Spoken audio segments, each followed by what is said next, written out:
I love stress and anxiety. I dislike everybody who says it's a bad thing, and I could show you how to embrace stress and anxiety for your benefit to become the best version of yourself. It makes me mad when people talk about anxiety and stress as if it's a bad thing. We're human beings. We live stress lives on purpose. We come here to have an experience of up and down. Everything's energy. We have moments when we're happy and moments when we're not so happy. There's nothing wrong with anxiety or stress. I've been stressed on and off my whole life. I've done pretty well in life. I've used the anxiety and I've used the stress for my benefit. I've seen what it is. I've seen it as just another side of a wave of energy, and I've embraced it.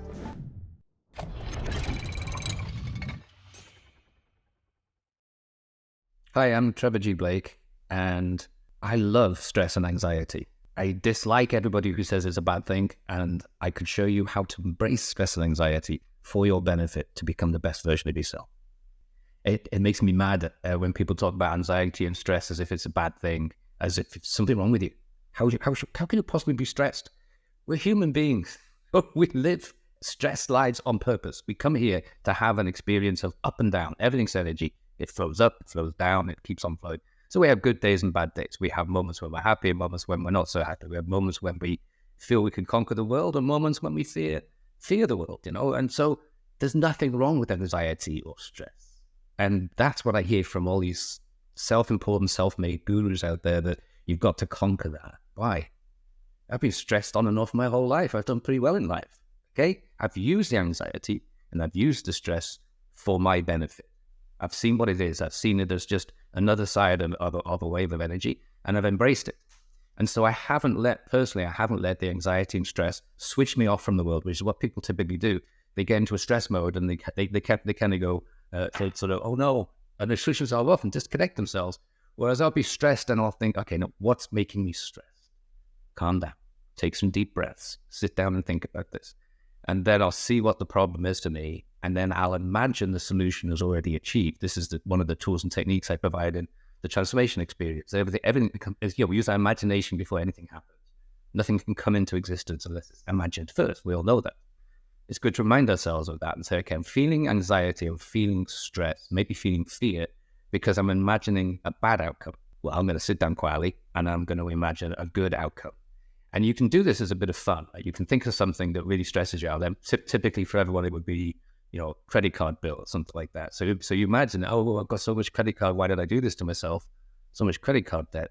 And then imagine yourself as debt-free and observe the difference in how you feel, the weight, the stance. So if I feel in debt, I'm kind of like this, weighed down by it. And then when I imagine myself debt-free, this feels good. So it's not having anxiety or stress that's the problem, it's how we deal with it. And so in the transformation experience, I have a dozen tools to help us deal with these moments when we get the self-doubt, we get the self-sabotage, and we conquer it by imagining better outcomes. And amazing thing happens when we do that. We get better outcomes.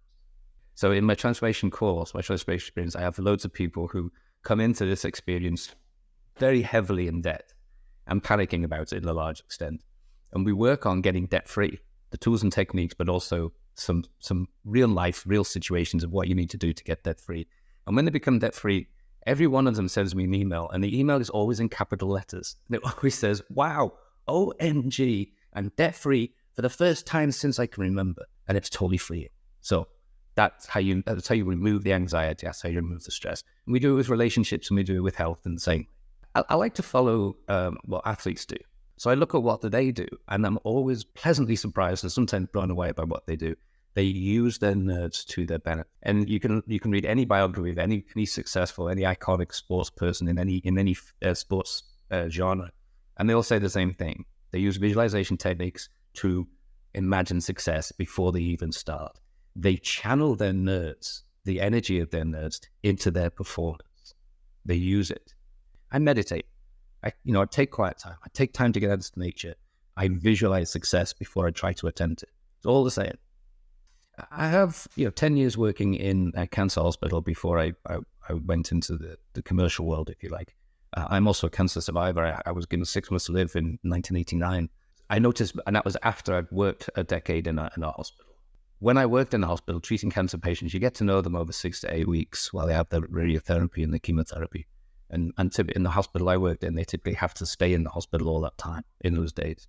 And what I noticed was that the person that had the illness became very mellow, very calm, very accepting, and the least stressed person around. But the family members and the friends who came in to visit, they were a nightmare to deal with because they are in panic, and they're in a panic because they come to the patient on the bed with the idea that it's over, it's done, this patient's leaving, this person's leaving, this person I love is leaving. And their anxiety isn't so much about this person's illness as how am I going to cope without this person?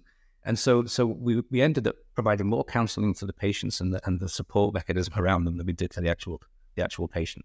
Then you fast forward 10 years, and I got diagnosed with teratoma, and they never say you've got 6 months to live. They always say you need to get your affairs in order. They're afraid of giving the big announcement. My wife was an oncologist, a cancer nurse, and she had been in the same situation. We often talked about the fact that the patients are fine to deal with, but the relatives are a nightmare. And the same thing happened to us. I just was very calm about it. What can I do? Got 6 months to live, got 6 months to live. I may as well try and enjoy it. I'll do it with a smile on my face. I'll try and leave a bit of a legacy. My wife was a nightmare to deal with. She didn't eat for 2 weeks while I was going through the surgery. And then I was supposed to have chemotherapy and radiotherapy, and I refused. And I'm still here. So my advice to anyone, because the thing is, I hear a lot of life coaches giving advice on these things, but they've never dealt with that dark day. And you can't give advice unless you've had that dark day or been around that dark day of other people many times. There's a power in illness that we're not allowed to talk about because people believe there's just one shot at this life. Well, if you do any kind of study or any kind of spiritual practice, we all know that we're here many thousands of times over many hundreds of thousands of years. So you get another go. And there's a power in illness whereby you can use it to lead by example. And I believe I was able to do that. Discharged myself from hospital, much to my wife's annoyance. Drove 120 miles to start a new job, my first sales management job for 3M in Loughborough in the UK. And I just carried on with life. And then I spent a long weekend bent double because of the stitches broken and resealed again.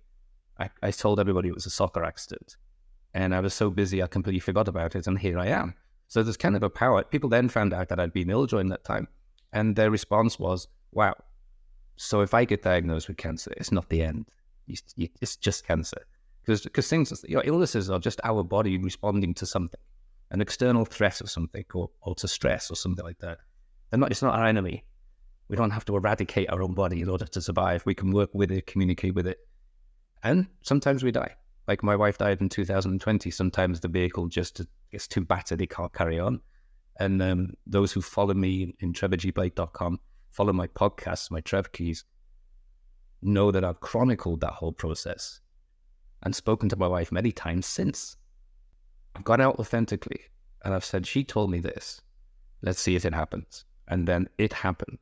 So I have real life proof, if you like, of life after life, although it's very different. And that takes a lot of the stress away from being ill. And if more of the relatives would take time, I think, to think about that aspect and not the fear that they're going to lose this person. How can I cope my life without this person? And I'm not minimizing grief. It took me 18 months to figure this one out. A lot of those days we're just lying on a hardwood floor thinking, I don't want to be here anymore. But you can get through that. And when you get through it, life is somehow enhanced.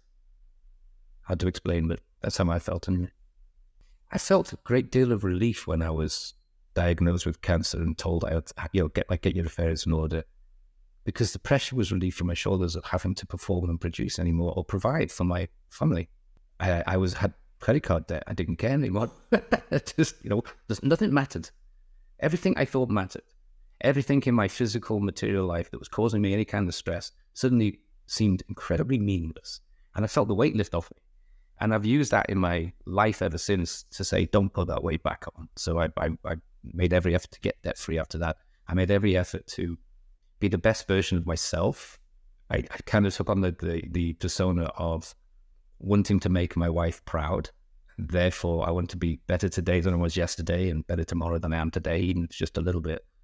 That all happened when I kind of was told that my days are done. And I think that's a very powerful thing. So I've held on to that. I've embraced it because it's a nice feeling to be that free, where nothing matters except trying to be the best version of yourself for the benefit of other people. And that's what I do with TrevorGblake.com. That's what I do with the transformation experience.